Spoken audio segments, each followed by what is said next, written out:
everyone, welcome back to the channel. We're here with another video, and I recently picked up a device that came out about 5 or 6 months ago. It is the Win600 from Anbernic, and this is not a device that initially garnered a lot of positive reviews, but I was able to acquire it for a reasonable price, and so we're going to talk about it today. And I think you might be surprised with what we find.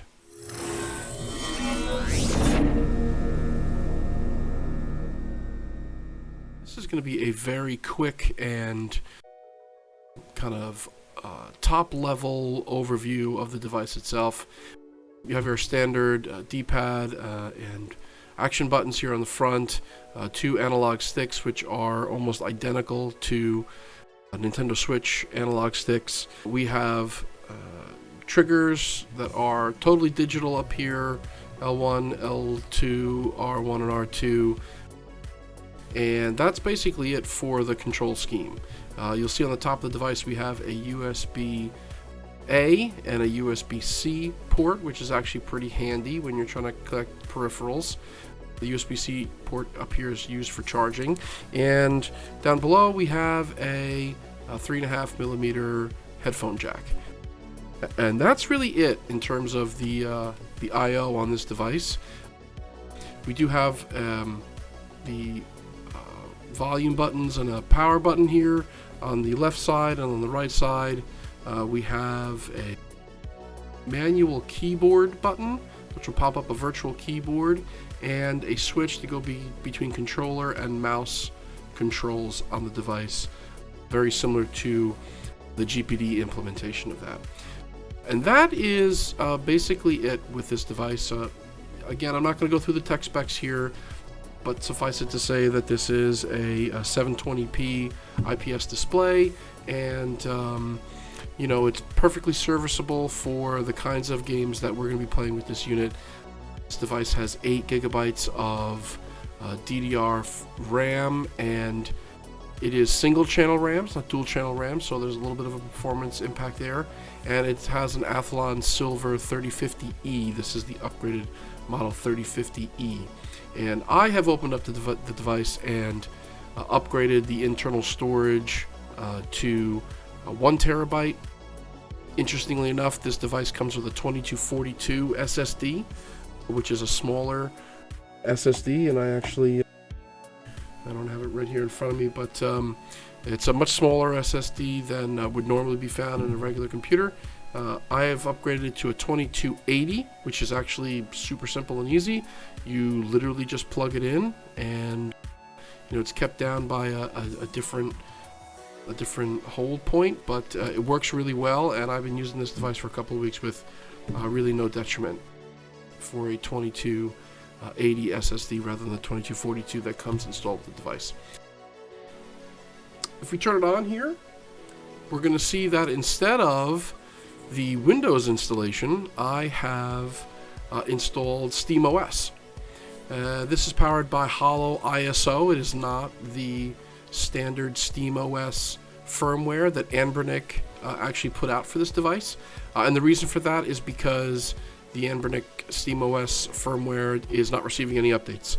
It's unable to connect to Valve's servers for updates, whereas the Holo ISO updates are coming through. So obviously you see here that I have modified the layout for this particular SteamOS installation. I'm using a couple of Decky plugins here, and for all intents and purposes, the SteamOS installation is working perfectly fine. We're able to get access to all the settings here. You know, all of these things are working perfectly fine. I can run any game that is available on SteamOS, and the controller profiles are working very well. Obviously, we are missing a couple of I/O sources here. No pads, no rear buttons or anything, not analog triggers, so there's a little bit of some compatibility issues with games who rely on those inputs, but for the kind of games that we're going to be playing on this device, it's not really going to matter for us. One strange little thing about the SteamOS installation is that you would think that this, this little Windows key here would pop up the other side of the SteamOS interface, it doesn't. It just pops up the same thing that the home key would produce. So instead, you have to hold down A and press the home key, which will get you into your settings control panel over here. And as you can see, things are working well. I do have Decky installed here, so it's totally compatible with any of the Decky plugins that you might want to use. The only thing that is a bit of a disappointment is the TDB control, of course, does not work on this device. Some of the other settings here do for our GPU, monitoring our power and our hertz rating on the GPU, but the TDP unfortunately does not work. I can change the slider all I want, and it does not affect the performance or the battery life of this unit. So that is unfortunate, but it is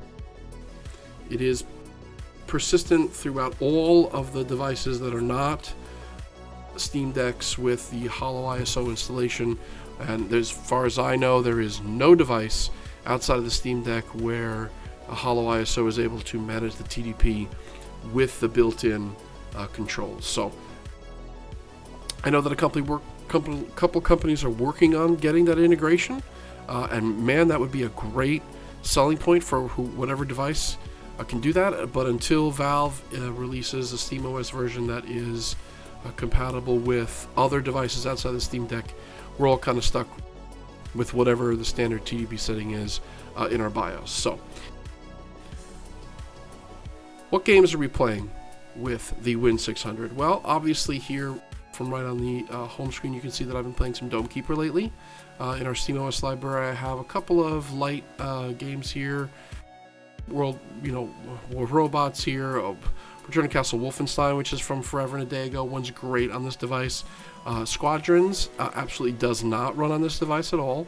It is very slow, and the power just isn't there.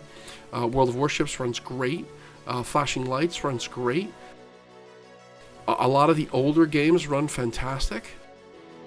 And in addition to that, because this device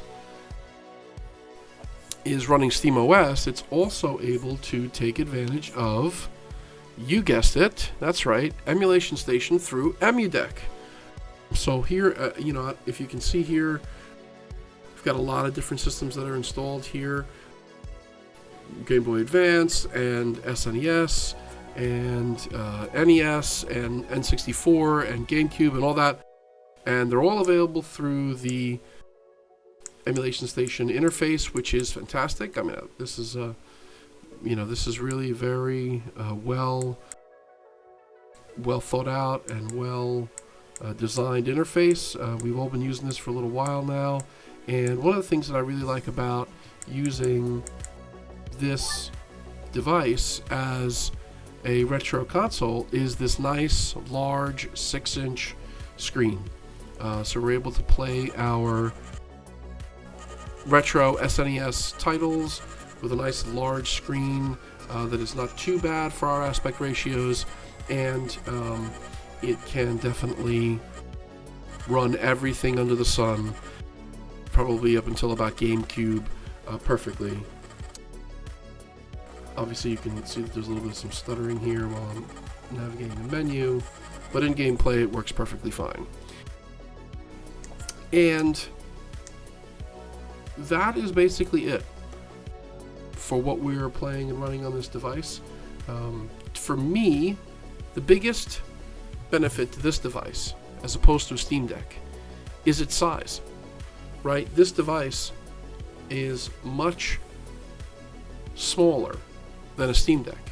Now, Steam Deck only has a 7-inch 800p screen, which is great, and we like that size. It's, large, very large enough so that everything we play on it is very well attributed. But the device itself is so much longer because of its control scheme layout, where we have our analog sticks that sit beside our D-pad and action buttons.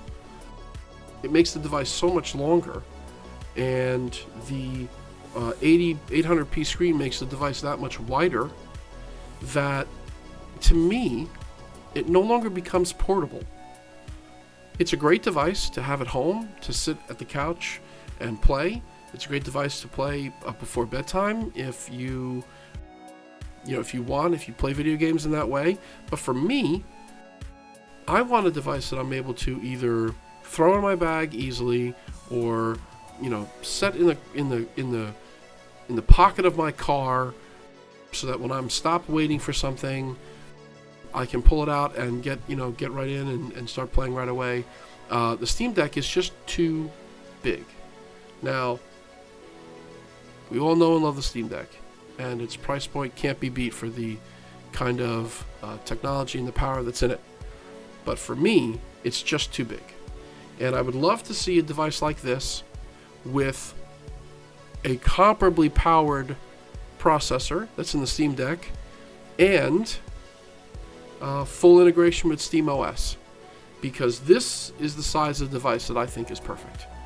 And I'm looking forward to, and I'm hoping for the new Lokis that are coming out with Ein, but I'm going to be very critical of the size of those devices, because originally we were told that they were going to be the same size as the Ein Odin, and now that seems to be changed a bit. So I'm going to be looking very critically at those devices. The new Neo Air Pro Plus looks promising with its size, but again, price point on those devices is twice as much as this device is at retail, and you can find them now being sold in the secondhand market on eBay and other places for a lot less. And so if you're not looking for the most powerful device, but you're looking for something that will play the 2D indie games on Steam and some of the older 3D graphics titles, as well as housing all of the systems and emulation station, all the way up to probably half of the collection of GameCube games, I really would recommend this device. I will say this: the one thing that I would have liked in this device is a micro SD card slot.